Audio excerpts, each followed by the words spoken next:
You've already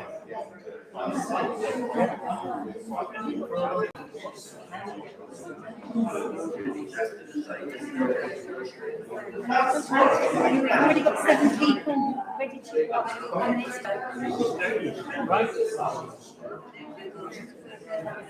Sorry, I'm not going to do these. 5, 4. You're going to give me the 5, 4, 3, 2, 1, and I'm going to introduce you. All right. So you're on in a minute. Wait, tell me when, darling. I will. Have you switched it off? Yeah. Oh, it's okay. No, because it's not 8 o'clock. Oh, it's not 8 o'clock yet. Oh. 15 seconds, yeah. Good evening from the BBC. Which is all coming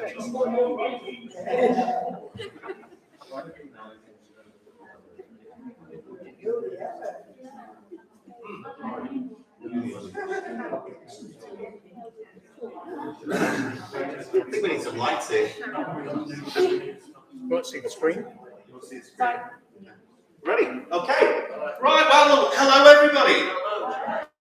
Welcome everybody who's on YouTube with us tonight.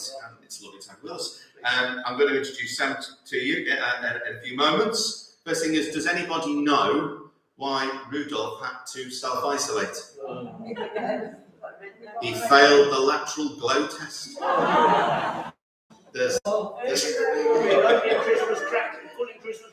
Pulling Christmas crackers, that's it. Okay, tonight we're going to do the first of our 2-part series on the Nativity Stories, and Sam's going to do Matthew, and he's done masses and masses of notes. So thank you very much indeed, Sam. I'm sorry that those people who are with us on YouTube can't stay for cheese and wine afterwards, but we'll be thinking of you. And so I'm going to introduce Sam. Sam, thank you. Well, what a build-up. So it's good and to look at what we're going to be doing, and this was working.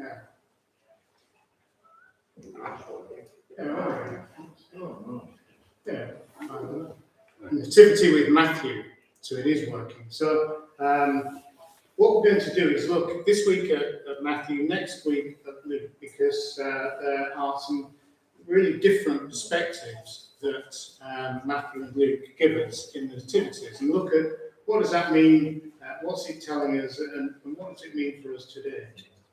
So there are 2 different nativity stories. There's one in Matthew 1 verses 1 to chapter 2 verse 23. So the first 2 chapters of Matthew is the nativity narrative, and then in Luke you've got essentially the first 2 chapters, and then in chapter 3 there's a bit of the genealogy, but you'll have to come back next week for Luke, because we're not going to do that.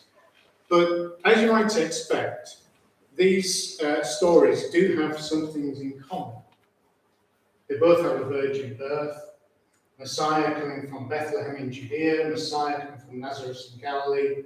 Messiah will be a descendant of Abraham, a descendant of David, a descendant of the governor Zerubbabel, which is quite an interest. Everyone thinks of Abraham and David and so on and so forth. Zerubbabel, which I'll look at in a minute, appears in both of the stories. So there's a genealogy, there's kind of Herod ruling, there's angelic instructions, there's Mary and Joseph, as you might expect, baby Jesus, 9 visitors. So there are some things that these stories have in common. The Isaiah quote says, therefore the Lord himself will give you a sign, a virgin will be with child. Verses that we hear through our Christmas liturgies and through our lessons and carols and so on and so forth. Micah 5 verse 2, he'll come from Bethlehem in Judea. But you, Bethlehem, Ephrathah, though you are small among the clans of Judah, out of you will come for me one who will be ruler over all of Israel. Or actually what it says is, one who will come to rule over Israel for me.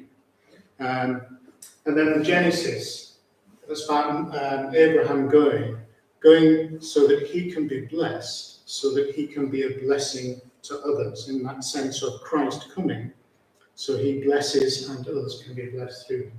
So there's lots of things in common in the Christmas stories, but we're going to be looking at Matthew particularly this evening.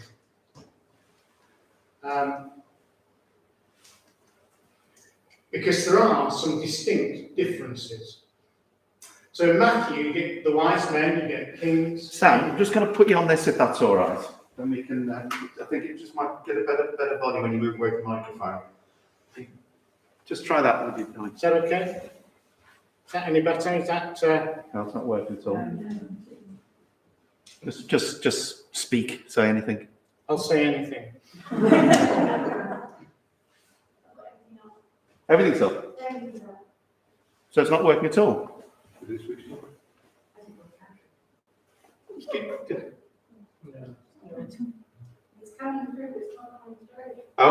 Okay. Just... It never happens to Fiona Bruce, does it? Well, I used to work for the cutaway to the interviews.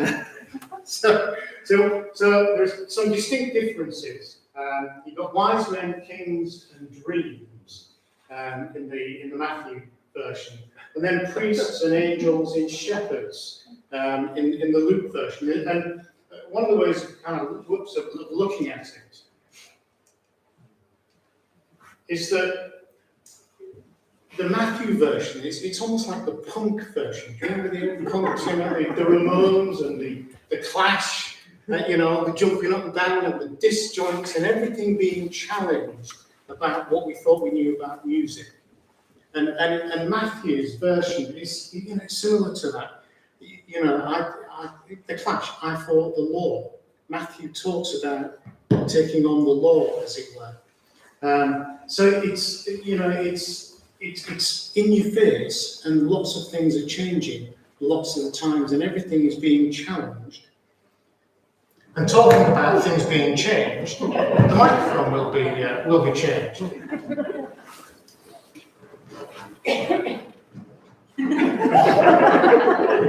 Don't breathe. A small technical change, but important. There. Perfect, Sam. Good. So having said that, so there are two very different versions. So Luke is much more, it's kind of like the Beatles, the ballad version. It's a gentler sort of version, as Charlie will go through next week. And clearly a nice gentle version of the Nativity will suit Charlie down to the ground. But we blend all these things together, the two stories which are distinct together, and then we add a load of stuff. Stable, donkey, ox, camels, snow, lights, holly, ivy, and lots more. So when we think of the Nativity story, and when we think of the incarnation, and when we think about how we're talking about that to people, a lot of what is in people's minds isn't in Scripture. It's the accretions that we've put onto it, some of which are helpful, some of which are not. But if you look at all of the stuff we add, it's probably more than some of the stuff that's in there.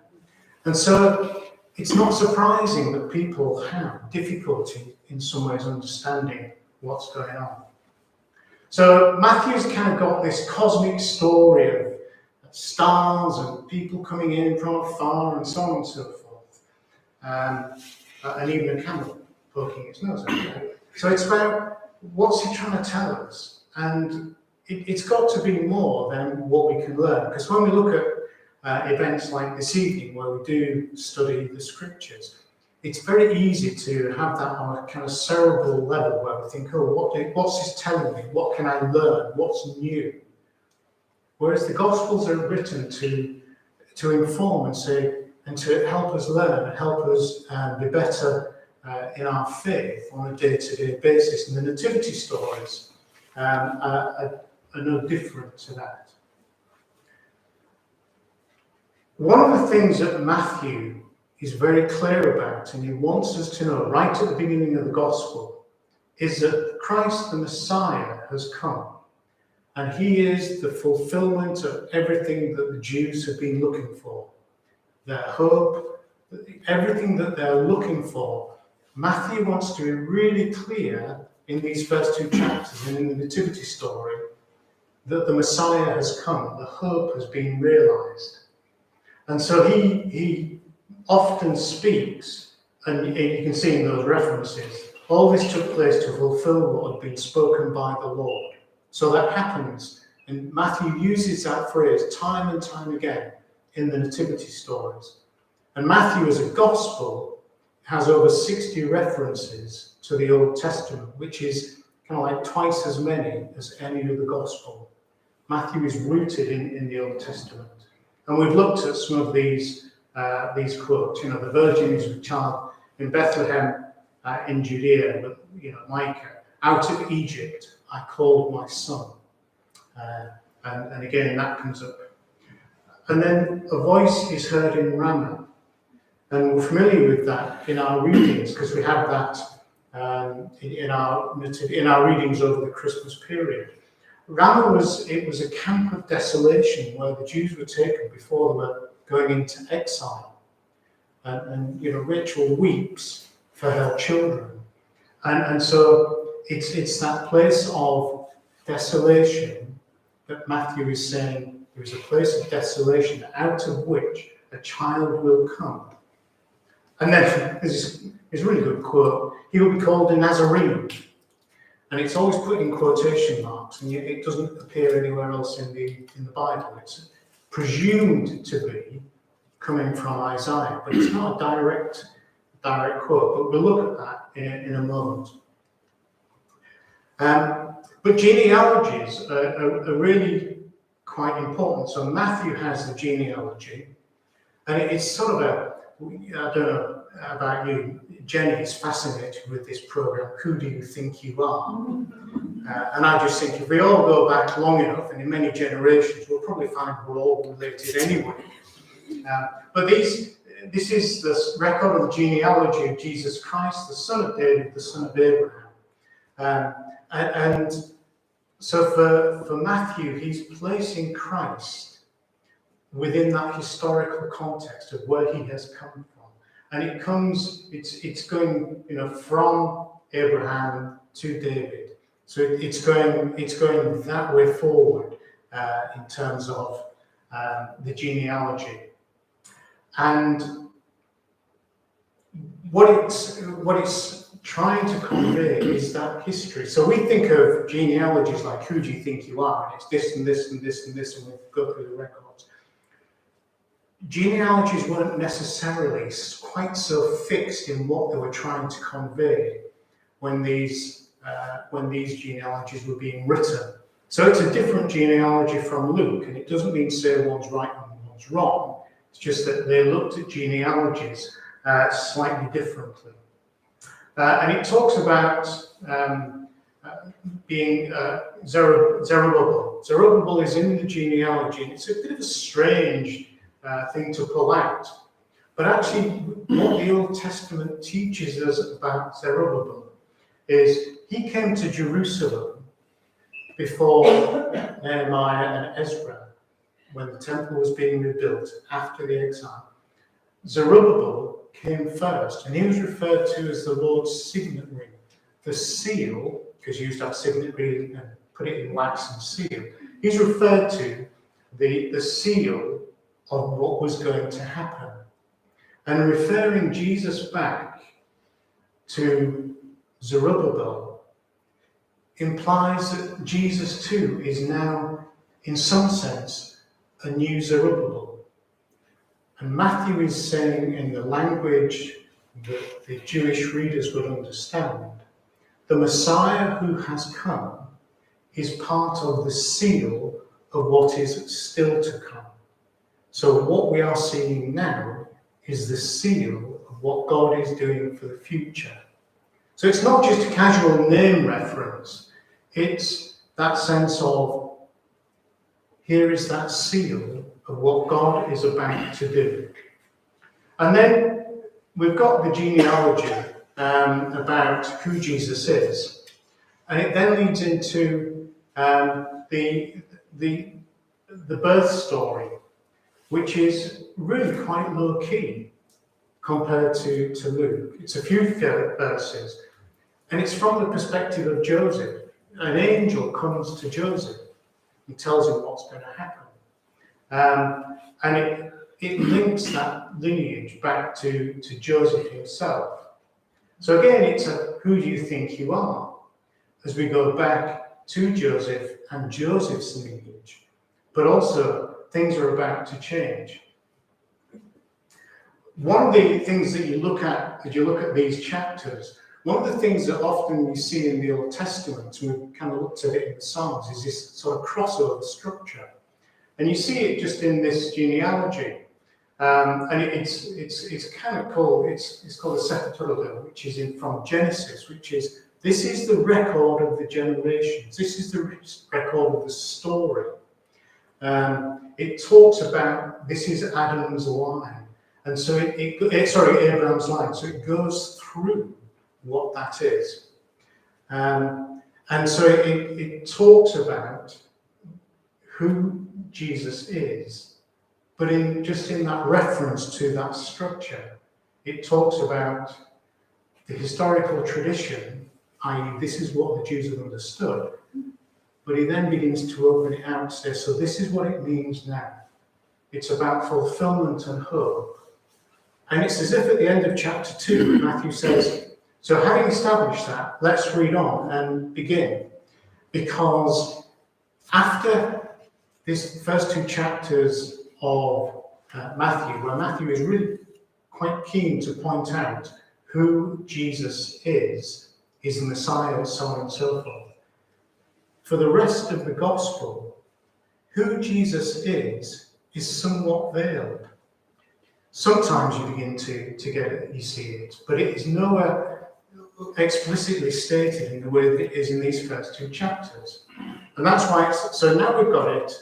I'm going to assume you've got it. We'll just move on. So after sort of proving, if you like, Jesus' Jewish credentials, there's an abrupt change. This is kind of a punk rock moment where you just think you understand it, and all the listeners will be thinking, oh yes, we see how all this fits in. And then there's a really abrupt change as the angel comes, and there's this clash of ideas and concepts and systems. It's like a wake-up call that people think they've understood well about to go with this story. And now all of a sudden, there's dreams, there's Joseph, and it's just a complete change of tack. So it's no smooth continuity in that sense. The dreams and the virgin birth, it's just, where does that fit in, people are thinking. And so what Matthew is saying to us here is that actually Jesus is more than his ancestry, than his heritage, than his genealogy. But interestingly, when the angel speaks to Joseph, he speaks as a son of David. And we sometimes forget that Joseph himself was of the line of David. And so what God is doing is both positioning Jesus as that lineage of David and confirming that with Joseph. And the angel says, Joseph, you are to name this child Jesus. You are to claim him in that sense as your own. You are to accept him as a legal heir to the line of David. So Joseph obeys God. Then I've said he disappears, but it's that sense of Jesus is more than just the Jewish heritage. That's part of what Matthew is trying to tell. And then, after we've had one change, so we've had the kind of nice Jewish lineage, then you get an angel speaking to Joseph, and God speaking, and there's all dreams and a change of direction. You then get another punk rock moment when everything changes, because after just laying out all of those credentials, again you get that next style change where Jesus is revealed as sent from God himself. So that it's almost like, well, we can go with that. And then the Gentiles come. So we've gone from Jewish heritage to an angel speaking to Joseph in a change, and then another change as the Gentiles come. Another clash of ideas and concepts and styles. And it's, again, the message in Matthew is, this is not like what it used to be. Things are changing. There's, if you like, there's no certainty for the Jews in the way that there was. And actually what Matthew is saying is that the very people who should have recognized Jesus and acknowledged him, the Jews, the king of the Jews, so Herod and the people in the temple, the very people that should have recognized him didn't. But the people who maybe you wouldn't expect to recognize a Jewish Messiah did. It's a very kind of abrupt change again in Matthew, that Matthew is saying that the Gentiles will accept the Messiah. It's one of Matthew's key messages. Oops. As you come to the end of the chapter, we've got, out of Egypt I called my son. Egypt is a place of refuge to the Israelites in Genesis, and now to the Saviour of the world. And again, those who are seeking to kill you are dead, as Moses goes back into Egypt. And interestingly enough, it's not a Pharaoh that's dead, because he goes back and greets Pharaoh. Here we've got Jesus going back to Israel out of Egypt. And exactly the same words. Those who are seeking to kill you are dead. And again, Matthew is clear that he's making a parallel, but is that a foreshadowing of the cross? That as part of the incarnation, there is that overshadowing of death. That actually in the incarnation and the Messiah coming, that there is that overshadowing of death.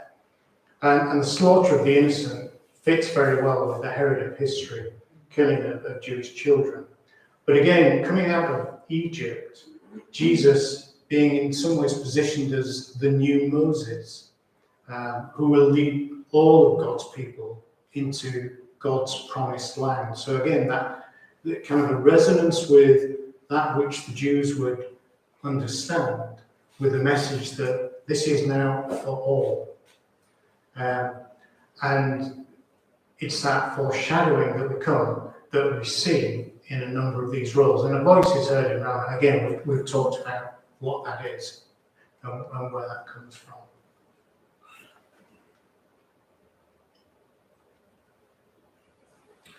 And then, when Herod dies, the angels appears to Joseph.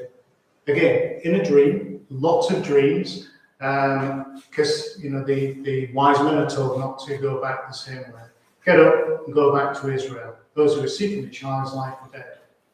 But then when he heard when Archelaus was ruling over Judea in place of his father Herod, he wasn't sure if that was a good idea. And again, having been warned in a dream, he went to Galilee, where he made his home in Nazareth. So he's called Nazarene. And Nazareth, it's not abundantly clear where this quote comes from. Most people would attribute it to Isaiah 11:1-3. A shoot shall come out from the stock of Jesse, and a branch shall grow out of its roots. And a branch is Netzer, which people sometimes see as being referring to Nazareth. And the Spirit of the Lord shall rest on him. And then it says, he shall not judge by what he sees, or decide by what his ears hear, but with righteousness he shall judge. So we've seen as the kings come, they bring gifts. But that's an echo of when the kings come, about the Queen of Sheba visiting Solomon. And so in that sense, Jesus is the new Solomon, the new source of wisdom. Here, Samson was a judge. And so we see Jesus in some ways as being presented as the last and the ultimate of the judges too. And again, so this sense of, judges, the judges of Israel, judged by what they saw and what they heard. Jesus will be different. The Messiah who is coming is a fulfillment of the hopes and dreams, but he will be different. And it's that kind of jarring piece of what's happening. He'll be called Nazarene. So we talked about the branch, but Nazir also means to be consecrated or to be made holy.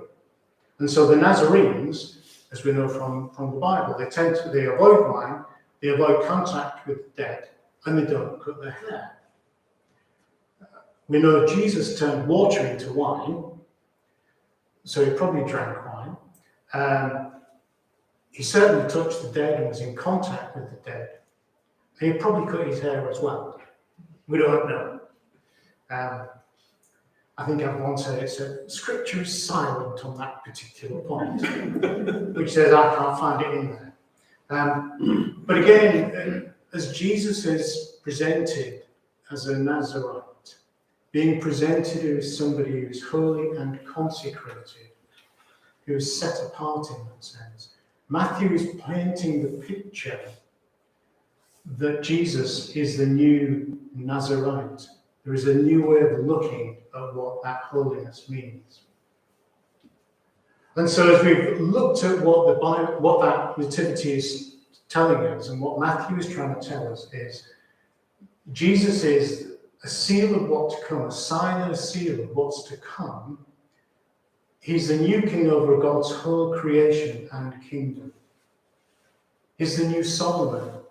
He is God's wisdom revealed to a misdirected world. He's the new Moses who's going to lead his people into the promised kingdom. He is the new Samson, the ultimate and last of the judges who will judge with righteousness. And he's a new Nazarite, the perfect consecrated holiness for the world. So when Matthew's rooting things in the Jewish history and the Jewish perspectives, and showing how things have changed and how Jesus will be that hope, there are references through his nativity story to the new way that Jesus will be doing things and the new kingdom that has come because of God's incarnation in the nativity in Matthew. What he's taking is historical tradition and giving it, we might say, theological significance. So here's what it means. But he's also doing it not just for the Jews, but for the whole world. If you look at the themes in Matthew, this is just an interesting way of looking at it, really. So the top is the percentage of chapters 1 and 2, 48 verses. So 17 of those verses, or just over a third, is with the Jewish credentials, is with his genealogy. Then you get 8 short verses, which talk about the angels, the dream, what's going to go home, the virgin birth, so on and so forth. 8 verses, that's it. We then get the Magi, which is 12 verses, so a quarter of the story, 25% of the story is about the Magi. And then you've got the flight to Egypt and then back to Nazareth. So you can see that actually the virgin birth piece and the piece that we sometimes consider as the central part of the nativity, the virgin birth, and how Mary came to give birth, for Matthew, is a relatively short part of the story.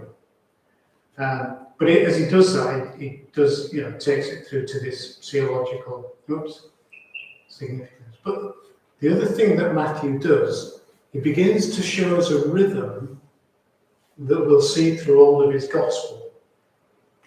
And that is that it first of all talks about the earthly heritage, talks about his genealogy, talks about his rootedness in Abraham and David and in the line. And it's interesting that even in that earthly heritage, there are 4 women who are non-Jews. There are 2 Canaanites, there's a Hittite, and a Moabitess, there's Ruth, Moabitess. And so even the earthly heritage is not necessarily quite what had been expected.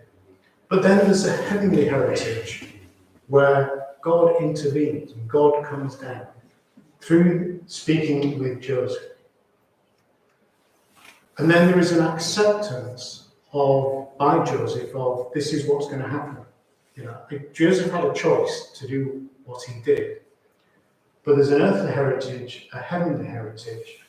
There's an acceptance by the Magi of the Gentiles, by the people of the world. This is who the Messiah is, and this is why he has come. And out of that acceptance, then comes redemption, comes salvation, comes some model of being saved.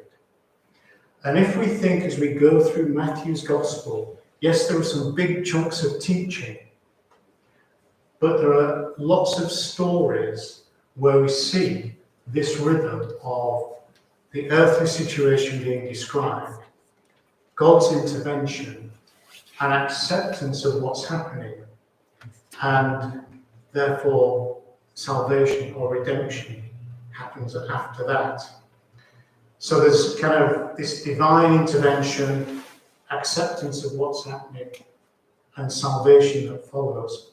And that's part of our story. If you think of some of the stories in Matthew, the man with leprosy, he comes, there is an earthly presentation of, I am a man with leprosy. There is a divine intervention so Jesus says, what would you like me to do? There's an acceptance that you can heal me. I want to be healed. And the man is healed, and in that sense, salvation comes to that man. So there's that earthly, here's what the situation is, but until God intervenes and there is an acceptance, there can be no salvation. The faith of the centurion, it's the same pattern, a statement of what's going on. Divine intervention and acceptance of Jesus, you can do it, and salvation follows. So it's one of those little rhythms that we see through Matthew as we go through his gospel. Earthly heritage, heavenly heritage, acceptance, and redemption.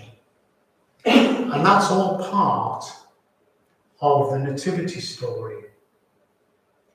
But it's also part of our own story.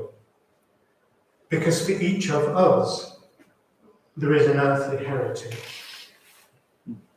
There is a time for many of us when God, through Jesus, is made real in our lives, and we suddenly see with a new way, or suddenly things begin to click into place. And then we have a choice, like Joseph, do we accept it or don't we? And as we accept that intervention of God in our lives, God meeting us through Jesus, we meeting Jesus through whatever circumstances, so salvation follows, and our lives are changed, just as the world was changed because of the incarnation of Christ at Christmas. And so the Nativity story, the rhythm of that, which we see through Matthew's Gospel, is also our story, which is one of the reasons why the Nativity is so important to us. Because as we read that Nativity story, it echoes with our own lives. It's in synchrony with our own lives of that earthly heritage, the heavenly intervention, the acceptance and the salvation. So not only is it the Nativity story, it's our story, and that's the story that we share. So we know that Matthew has painted Jesus as a Messiah for all, and we know that we are sons and daughters of God through that new life that we have in Jesus, through that rhythm that we have been through, and therefore inheritors of God's riches if we accept who Christ is. And therefore we too are signs and seals of the kingdom, just like the Zerubbabels. And therefore as signs and seals, God calls us and names us. He accepts us and says, you are mine. You can be my children. I claim you. But in all these things, like Joseph, we have a choice. Who do we think we are? Creation and scripture are signposts to the goal of our journey. That's one of the things that the Magi show us. That actually they are following the signs. They have followed the signs of nature, the stars. They have followed the signs of the holy writings and scriptures. But they see that those are not the ultimate goal. They are signposts on the journey. They're not an end in itself. For the Jews, the law is a signpost. It's a way that God's love can be made known on earth. But it's not the end in itself. It points to the Messiah. And then we can bring what we have to God because he makes us fruitful. I think it said on one of the slides, Ephrathah means fruitful. And sometimes Ephrathah and Bethlehem get interchanged from that Old Testament reference. But actually, when we're reading it over Christmas, it means Bethlehem the fruitful. Bethlehem, you will be fruitful. House of bread, Bethlehem. House of bread, you will be fruitful. And therefore, as we inherit that as well, we can bring what we have in our gifts, just as the Magi did. We can bring that to God because he himself makes us fruitful. And therefore, through the Holy Spirit, Jesus gives us his wisdom, the words to speak, so that we too can bring forth the fruits of the kingdom. And just like the Magi, and just like Jesus, that might take a bit of moving. But the first two chapters of Matthew show us that God redeems and saves and delivers all who come to him. The Nativity Story is our story too. Who do we think you are? So like the Messiah in the Nativity Story, we too are called to lead people into his kingdom.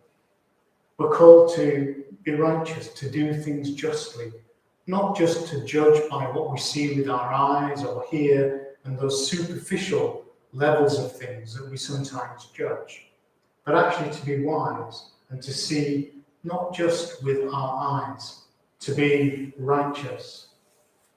And we too are called to be consecrated and holy, so that through us, just as it was through Christ, the world had that opportunity to be consecrated and to be made holy. And that's a very different world from sometimes we find ourselves in. It's a very different world to the world that Matthew describes. Matthew's description of the Nativity probably comes maybe 2 years after the birth of Christ, because he talks about Herod putting to death all the children who were less than 2 years old. He wouldn't do that if it was immediate. So Matthew is writing probably at a later time in that sense to Luke, but you'll have to wait till next week to find out whether it's right or not. But it's a different time that he's talking about. But he's writing so that we could understand who the Messiah is that has come, so that the Jews and the Gentiles together could understand that the new world order was about to come as Jesus became incarnate. And different writers saw different things as being important. Different writers had different styles. Matthew kind of jumps us from one thing to another. It's almost like, do you remember all the kind of pogo dancing with the punk? It's almost like Matthew's trying to do that as he takes us through, the genealogy, the age of dreams, and then there's the Magi, and then there's moving in and out of Egypt. But he wants us all to know who Jesus is and who the Messiah is, what that means from historical significance, how that is grounded in our heritage, in the Gospels and in the Old Testament. But actually what that means for us today. Who do we think we are?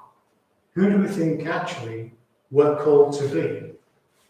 Because one of the questions that, again, Matthew poses in this nativity story, certainly to the Jews, but to the world. And again, it will continue to be one of those things that echoes through his gospel. Who do we think he is? Who do we really think Jesus the Messiah is in our lives? Not just as a man of history, not just as somebody who came to the Jews, but somebody who God sent just at the right time. God sent his son into the world so that through him the world could be saved. Who do we think that Messiah is? Who do we think we're called to be? That's quite a story. Oops. That's quite a story. It's quite a nativity story. And it's certainly one that I think is worth sharing this Christmas. Thank you.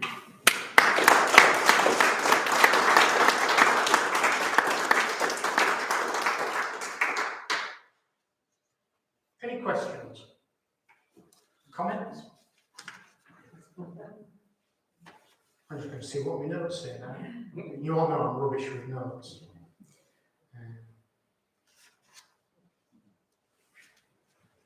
If not, we'll just have to break out the wine and cheese. When do you think it was written, Sam?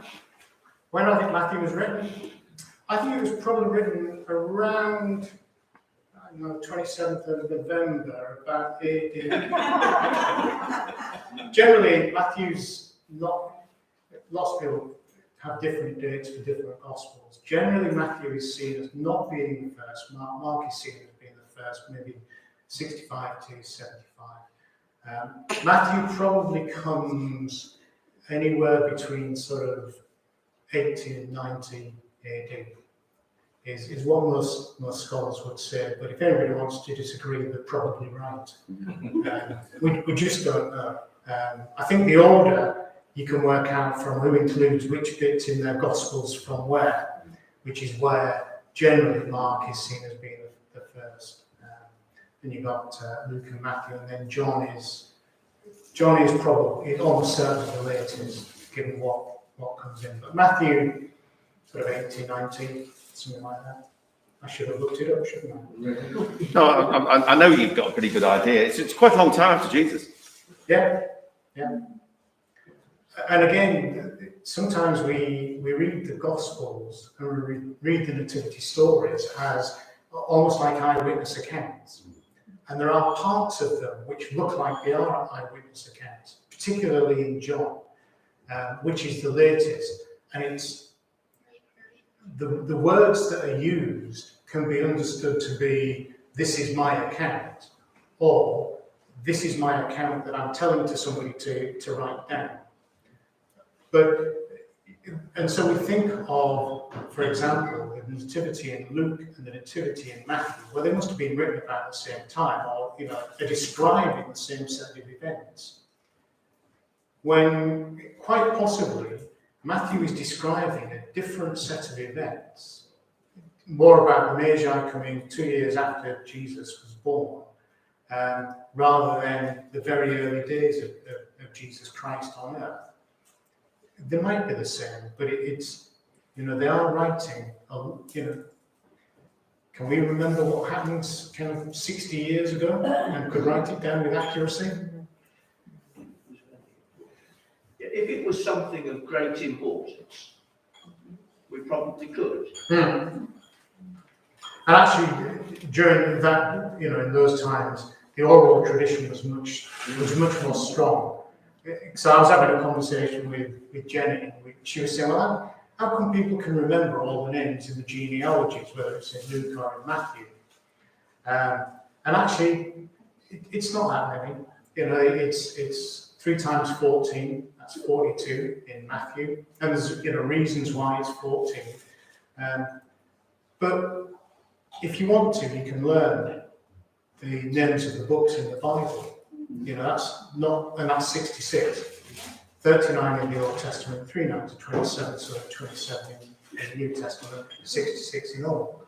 You can read, a lot of people can remember that, so that's 66. So, you would remember and be able to say by rote genealogies quite easily. Matthew makes a point of there are 3 lots of 14. And again, if you look at the Hebrew for David, D is 4, V is 6, and D is 4. So you get to 14. So you can think, oh, Hebrew David's 14, 3, 40, 40. That breaks down when you think Matthew was written in Greek. So it doesn't work in Greek. Now, yeah, the Jews would know that David was 14. And so it's not unusual in that sense when Matthew is trying to connect with a Jewish audience. He uses the chiastic structure. He uses 14, twice 7. And then Mary, in his genealogy, is the 7th. Jesus is the 7th, so he's the first of the 7th. So it's, it all links in, and you can kind of reverse engineer it, but it's important not to over engineer it. Which is why if somebody disagrees with some of this, again, I would say, well, you might be right. Some of this is scholarship, and then some of it is just my reflections. Trust the scholarship.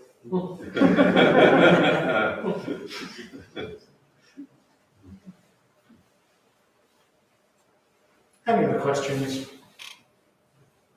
Do they consider that the Gospel of Matthew was written for? Generally, it's assumed that it was written for a Jewish audience. Because it intrigues me that there are 4 women, and modern day Judaism is in the female line, and yet the genealogy is. Yeah, these are patriarchal, and actually Luke goes the other way. Yeah. So there are some very distinct differences. Luke goes back to Adam and God. But it's generally written for a Jewish audience. The thinking around the 4 women is an indication of there's an imperfection in the genealogy, but it's also that inclusiveness. So there's two Canaanites, the Moabitess in Ruth, Bathsheba, who's the wife of Uriah the Hittite. So we don't actually know what she is, but it's pretty safe that she's a Hittite as well. And it's that sense of incompleteness and not quite perfect that God can redeem, but also that inclusiveness which Matthew is pulling out. All the women appearing in Luke's gospel as well, but you might expect that, because that's part of the way that Luke writes his gospel. But again, you'll have to come back next week for that. But it's generally for a Jewish audience, which is why there's so much 60 Old Testament quotations. Lots of times it said, this is written so it is fulfilled that. Just in case you haven't got the message, here it is. It's in the book. Yeah.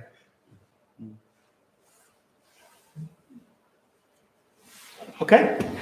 Thank you. Right, well, thank you, Sam. Thank you very much. Thank you. And so what we'll do is we'll come back same time next week, do the same thing that we've done this week with 7:30 coffee, or you can come at 8, just bang, straight in. And then we'll have cheese and wine afterwards, and the same again, it'll be on YouTube, and people will be able to look at it afterwards. I think we'll just have a closing prayer. Let's pray. And Father, we thank you for the great privilege of being able to look at these nativity stories and from what we can learn from them. And we pray that as we study them this year, you may bring alive new messages and new truths, which will make Christmas real for us. We ask this in Jesus' name. And say amen. Amen. Thank you all very much indeed. Thank you. Lovely to see you here tonight. And thank you to everyone who's been with us on YouTube. And Ian and Laura have prepared some lovely cheese and wine. And thank you to Martin for setting up all the projection stuff for us tonight. Thank you. Good. Thank you, Sam. We've still got it. Still green. Just in case it will. That's all. Still green. Oh, I see. Yeah.